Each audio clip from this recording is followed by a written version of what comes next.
సేవలు అందించే 108 సేవలు వైసీపీ ప్రభుత్వంలో నిర్లక్ష్యానికి గురయ్యాయని మంత్రి సత్యకుమార్ అసెంబ్లీలో తెలిపారు. 108 అంబులెన్స్లకు సంబంధించి సభ్యులు అడిగిన ప్రశ్నలకు మంత్రి సత్యకుమార్ సమాధానమిచ్చారు. సేవ ముసుగులో అరబిందో కంపెనీతో దోపిడీ చేసిందన్నారు. 2020 నుంచి ఇప్పటి వరకు అరబిందో కంపెనీకి 700 కోట్లు ప్రభుత్వం చెల్లించిందన్నారు.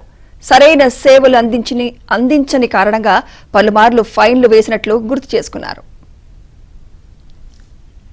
2016 నుంచి 2020కి వచ్చేసరికి ఆ 1,30,000 కాస్త 2,21,000 పాత వాహనాలకి 1,78,000 కొత్త వాహనాలకి పెంచడం జరిగింది అధ్యక్ష. అంటే దీనిలో చూస్తే డే లేట్ రాబరీ జరిగినట్టుగా దీంట్లో అర్థమవుతుంది అధ్యక్ష. సేవ ముసుగులో సేవ కోసం లాభం ప్రసక్తి లేకుండా చేయాల్సిన కార్యక్రమంలో నిలువు దోపిడీ, సేవ ముసుగులో నిలువు దోపిడీ జరిగిందనే విషయం ఈ అరవిందో అనే కంపెనీకి ఇవ్వడం జరిగింది అధ్యక్ష. 2020లో అరవిందో ఏఈఎంఎస్ అనే సంస్థకి అంటే అరవిందో ఫార్మా ఫౌండేషన్ కింద వాటికి కేటాయించడం జరిగింది అధ్యక్ష. మామూలు అంటే ఈ 4.5 సంవత్సరాల్లో 2020 ఏప్రిల్ నుంచి ఎన్నికలు 2024 ఏప్రిల్లో జరిగాయి, మేలో జరిగాయి అధ్యక్ష. ఈ 4 సంవత్సరాల్లో దాదాపు 700 కోట్ల ప్రజాధనాన్ని ఈ కంపెనీకి కట్టబెట్టడం జరిగింది.